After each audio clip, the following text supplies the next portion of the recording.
મિત્રો, આપ જોઈ રહ્યા છો ગુજરાતની એક એવી ચેનલ કે જે તમારા શહેરના પળે પળના સમાચારો તમારા સુધી પહોંચાડે છે.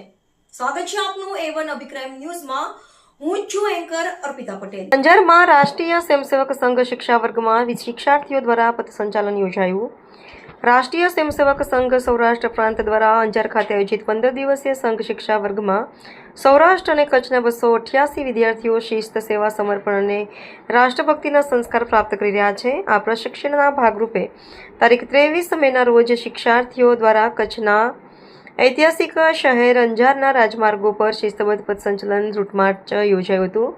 પથસંચલનમાં ઘોષબેન્ડના તાલે કદમતાલ મિલાવતા સ્વયંસેવકો અને અનેરું આકર્ષણ જમાવ્યું હતું. અંજારના રાષ્ટ્રપ્રેમી ભાઈઓ બહેનો વિવિધ સંસ્થાઓ અને સમાજ દ્વારા પથસંચલનમાં પરમ પવિત્ર ભગવા ધ્વજનું ઠેર ઠેર પુષ્પવર્ષા કરી અભિવાદન કરવામાં આવ્યું હતું. અત્રે ઉલ્લેખનીય છે કે અંજારની આહિર બોર્ડિંગ ખાતે તારીખ 31 મે રવિવાર સંઘ શિક્ષા વર્ગનો જાહેર સમારોહ યોજવાનો છે. આ સમારોહ કાર્યક્રમમાં ઉપસ્થિત રહેવા સૌરાષ્ટ્ર કચ્છના ભાઈઓ બહેનો રાષ્ટ્રીય સ્વયંસેવક સંઘના દ્વારા અનુરોધ કરવામાં આવ્યો છે. રિપોર્ટર ભરત ઠાકોર, કચ્છ.